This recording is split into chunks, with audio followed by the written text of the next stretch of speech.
Every day, Sir Topham Hatt came to the station to catch his train. "Hello," he always said to Thomas.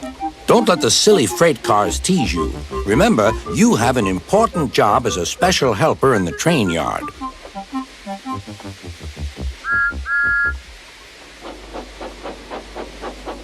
There were lots of freight cars, and Thomas worked very hard pushing and pulling them into place. There was also a small coach and two strange things his driver called cranes. "That's the breakdown train," he told Thomas. "The cranes are for lifting heavy things like engines and coaches and freight cars." One day, Thomas was in the yard. Suddenly, he heard an engine whistling. "Help! Help!" A freight train came rushing through much too fast. The engine was James, and he was frightened.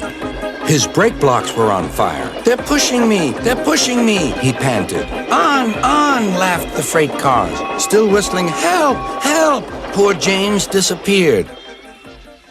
"I'd like to teach those freight cars a lesson," said Thomas the tank engine. Soon came the alarm.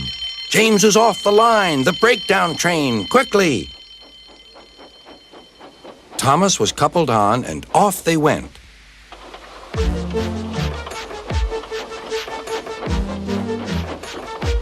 Thomas worked his hardest. "Hurry, hurry, hurry," he puffed. He wasn't pretending to be like Gordon. He really meant it. "Bother those freight cars and their tricks. I hope poor James isn't hurt."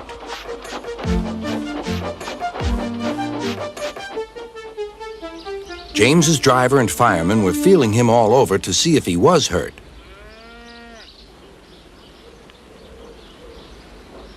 "Never mind, James," they said. "It was those silly freight cars and your old wooden brakes that caused the accident." Thomas pushed the breakdown train alongside. Then he pulled away the unhurt freight cars. "Oh dear! Oh dear!" they groaned. "Serves you right! Serves you right!" puffed Thomas. He was hard at work, puffing backwards and forwards all afternoon. "This'll teach you a lesson, this'll teach you a lesson," he told the freight cars. And they answered, "Yes, it will, yes, it will." They left the broken cars, then with two cranes they put James back on the rails.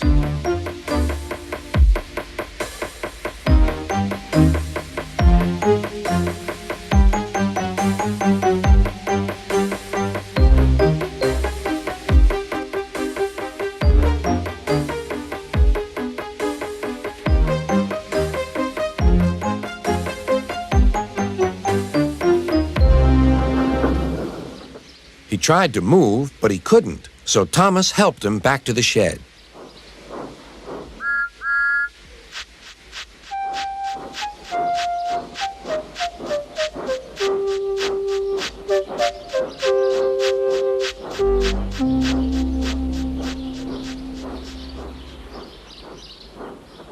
Sir Topham Hatt was waiting anxiously for them.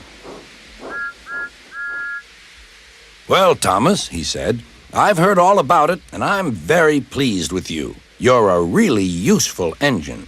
James shall have some proper brakes and a new coat of paint, and you shall have a branch line all to yourself." "Oh, thank you, sir," said Thomas. Now Thomas is as happy as can be. He has a branch line and two coaches called Annie and Clarabelle. He puffs proudly backwards and forwards with them all day.